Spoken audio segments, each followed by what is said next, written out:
Alors Jean-Louis Ribes, vous êtes avec nous, vous êtes président de DSI, c'est Distribution Services Industriels, c'est une entreprise de 880 salariés, entreprise adaptée, on va voir ce que c'est qu'une entreprise adaptée, qui jette des passerelles entre l'université, le monde du handicap et le monde du travail. En face de vous, Serge Widawski. Serge Widawski, vous êtes directeur national du réseau d'entreprises APF. Alors APF, c'était autrefois l'Association des paralysés de France. Maintenant, on dit APF, parce qu'il n'y a pas que des paralysés. APF France Handicap. APF France Handicap, c'est ça. Cyril Guessot, bonsoir. Bonsoir. Vous êtes président de l'Union nationale des entreprises adaptées. Et c'est une entreprise très importante, parce que je crois que vous avez plusieurs centaines de travailleurs dans cette entreprise. D'ailleurs, le monde des entreprises adaptées, c'est 35 000 hommes et femmes. Alors, Jean-Louis Ribes, qu'est-ce que c'est que les entreprises adaptées ? Alors, les entreprises adaptées, c'est d'abord une façon de répondre à l'emploi des personnes handicapées. C'est une structure qui a été mise en place par l'État pour répondre à un déficit d'emploi des personnes handicapées, éloigner durablement de l'emploi. Alors c'est une structure tout à fait ordinaire, comme une entreprise ordinaire, dans laquelle on accueille normalement plus de 80% de salariés handicapés. Cyril Guessot, là on ne va pas se cacher derrière son petit doigt, vous êtes des entreprises qui embauchaient donc 35 000 hommes et femmes, bravo, mais au fond est-ce que vous n'êtes pas à la tête de petits ghettos pour travailleurs handicapés, et est-ce que la grande question ce n'est pas que les entreprises ordinaires satisfassent à la loi, c'est-à-dire embauchent et fassent travailler 6% de leurs travailleurs qui seront des handicapés et embauchent des handicapés. Autour de ce véritable sujet d'enjeu de société, la problématique autour de la personne qui a une situation de handicap, c'est que parfois elle est entravée dans ces contextes de travail, puisque le handicap résulte d'une part d'un traumatisme, d'un trouble, d'une maladie ou d'un traumatisme, et d'autre part d'un contexte. Et ce contexte, soit il facilite, soit il entrave. Et dans la grande majorité des cas de notre société, qui est extrêmement normée, il entrave. En fait, on peut penser que la loi nouvelle que le gouvernement a fait adopter récemment a pour objectif d'essayer de faire que l'objectif 6% dans les entreprises ordinaires, excusez-moi d'appeler les autres ordinaires, soit effectivement atteint. Comment est-ce que vous pouvez contribuer à ça ? Notre rôle à nous, entreprises adaptées, c'est de démontrer que ces personnes, lorsqu'on leur apporte toute une attention qui passe par de l'accompagnement, de la formation, de la qualification, de tutorat, elles savent devenir des personnes performantes. Ça veut dire que lorsque les personnes sont plutôt oubliées, délaissées, si on leur apporte tout cet encadrement qui est permis grâce à la législation de l'entreprise adaptée, on est sûr qu'au rendez-vous, nous avons de la performance professionnelle. Est-ce que vous avez l'impression, Serge Widawski, que vous arrivez à convaincre les entreprises qui sont vos clients, les entreprises qui viennent voir là où vous travaillez, qu'un travailleur handicapé, ce n'est pas forcément un handicap pour l'entreprise ? Je crois que le rôle de l'entreprise, c'est justement de réussir à petit intégrer des personnes avec des profils atypiques. De nombreuses études montrent qu'une personne handicapée, par exemple, que vous allez positionner à l'accueil, va provoquer une efficacité, une rentabilité dans l'endroit où se trouve la personne qui est nettement accrue par rapport à une situation, on va dire, plus classique. Pourquoi ?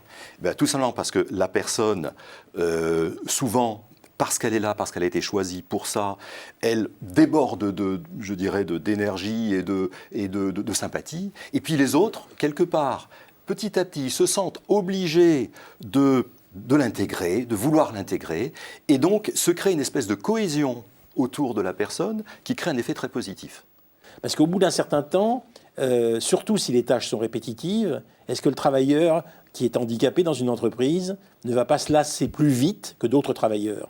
Vous faites appel à la formation, qui est vraisemblablement un des enjeux majeurs pour la construction de la société inclusive, dont je parlais tout à l'heure. C'est-à-dire que plus on formera précocement chaque acteur économique, chaque enfant, chaque adulte, chaque travailleur, justement à ces sujets-là, qui sont des sujets extrêmement prégnants, on arrivera à faire croître une société qui sera un ensemble commun de tous et un chez-soi pour tous.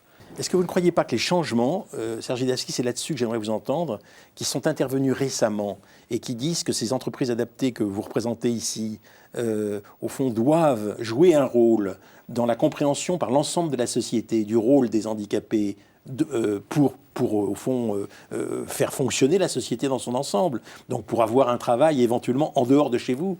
Est-ce que cette nouvelle loi va vous rendre plus inventif pour trouver des plateformes, pour trouver des passerelles entre vos entreprises et les entreprises ordinaires?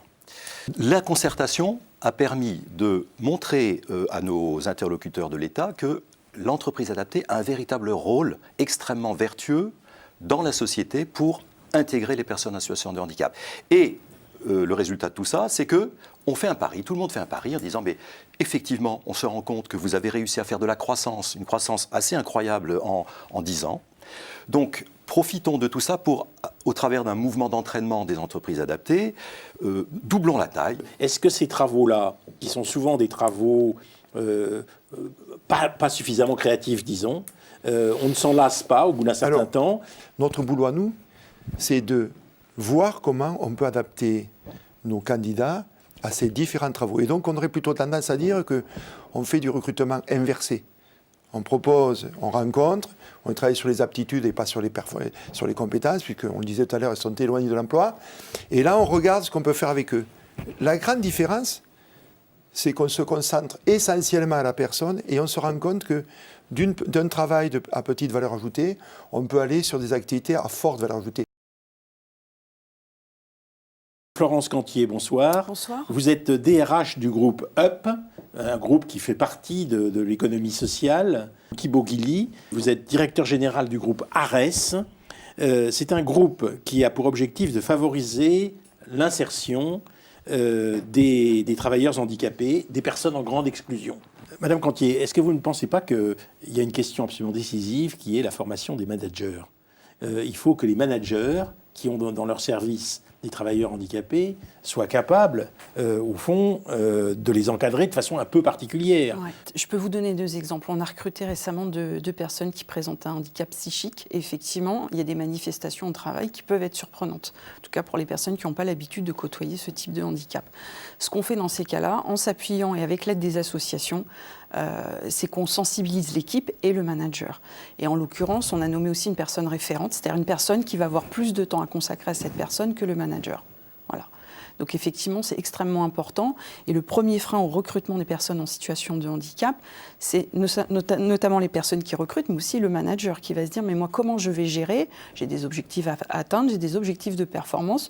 Je veux bien intégrer une personne en situation de handicap, mais il ne faut pas que ça me ralentisse ou que ça ralentisse l'équipe. » L'idée, c'est d'essayer d'accompagner le manager et de démontrer qu'en fonction de la nature du handicap, si la personne présente les compétences, il n'y aura pas de frein à la productivité ou à l'atteinte des Comment objectifs. ça se passe? C'est vous qui formez le manager à ça? C'est vous qui, avec la personne qui accompagne, dites à cette personne qui accompagne, voilà les objectifs? On a une personne en charge de la mission diversité, on a des personnes en référence et on s'appuie sur les associations qui ont l'expertise et qui connaissent bien les manifestations du handicap. Et qui viennent dans l'entreprise former? Qui viennent dans l'entreprise, oui.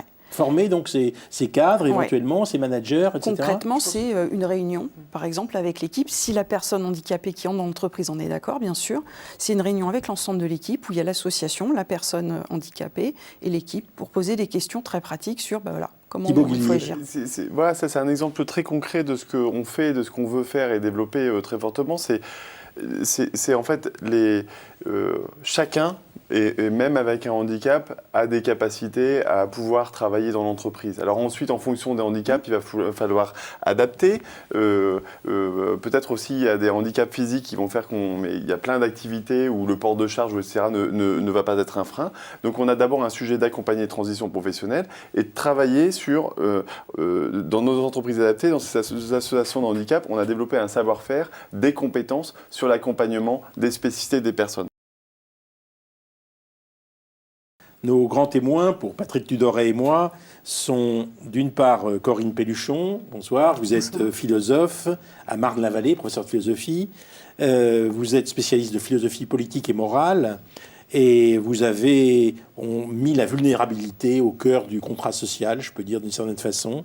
L'autonomie brisée, l'un de vos livres parus au PUF, l'un de vos premiers livres. Ensuite, vous avez fait Éléments pour une éthique de la vulnérabilité. Et puis, vous venez de publier très récemment Éthique de la considération au seuil, qui, je dois dire, est un livre qui est en pile dans notre problématique. Et c'est pour ça que vous êtes là. Alors, avec vous, une politique que nous avons déjà citée, Marianne Monchamp. Marianne Monchamp, vous fûtes secrétaire d'État chargée des personnes handicapées sous Jacques Chirac en 2004-2005. On peut dire que vous avez joué un rôle très important parce que vous avez fait comprendre à la société, peut-être, une partie de la société, que le handicap était une question fondamentale. Vous avez publié avec Noël Boutier À la gauche de la droite, aux éditions des Clés de Brouwer. Ça, c'était un livre politique. Mais ce que je peux dire, c'est qu'aujourd'hui, vous êtes responsable, présidente de la CNSA, c'est-à-dire la Caisse nationale de solidarité pour l'autonomie, et présidente de l'association Handicap Entreprise. Alors, on va commencer par une question absolument vitale. C'est que c'est toute la société qui devrait bouger, on l'a compris, en matière au fond, de culture du handicap. On voit que la question, non pas seulement de la prise en charge du handicap, mais du fait de faire de la place aux personnes en situation de handicap et de les enjoindre de trouver elles-mêmes leur place dans le monde, quitte à les aider énormément pour cela, de les accompagner, eh bien c'est une question importante pour elles-mêmes et qui déborde très largement le type de société que nous voulons promouvoir. Patrick Tudorel. Justement, il y a au cœur de la relation avec les personnes handicapées quelque chose qui est très important. Il y a un mot qui a été prononcé plusieurs fois dans les deux premières parties, qui est reconnaissance. Oui. Or, vous évoquez, plus qu'évoquer, vous travaillez la considération, qui me paraît plus fort et qui peut, me semble-t-il, s'adapter très très bien à la relation que l'on doit instituer avec les personnes en situation de handicap. Donc, qu'est-ce que la considération ? Alors d'abord, vous avez raison de parler de reconnaissance, parce que c'est quand même une notion fondamentale, c'est un marchepied. Voilà, qui est une notion très importante dans le droit, puisqu'il s'agit de donner des droits égaux, et même aussi, chez Axel Honneth, qui l'a popularisé, eh bien de reconnaître la place, la contribution propre de la personne dans la société, donc de la mettre en valeur. Marianne Monchamp, vous qui avez beaucoup fait sur le plan juridique, donc beaucoup fait dans le sens de l'égalité, est-ce que vous pensez que l'État pourrait jouer un rôle dans ce pas qu'appelle Corinne Pelluchon vers la singularité, la prise en compte de la singularité ? Nos concitoyens ne doivent pas anticiper les difficultés qu'ils auront à se trouver confrontés à la société ordinaire. Et c'est en ce sens-là que l'État, en réformant le système de protection sociale, peut leur apporter un coup de main. Et sortir de cette injonction paradoxale qui consiste à dire « allez-y les gars, allez vers l'entreprise inclusive, n'ayez pas peur ». Mais dès que vous allez être un peu différent, ne vous étonnez pas que votre salaire ne soit pas le même, que votre accès à la formation diminue et qu'au fond, vos chances ne soient pas égales. Et je dirais plus que l'État, moi je crois qu'il s'agit de convoquer la question politique.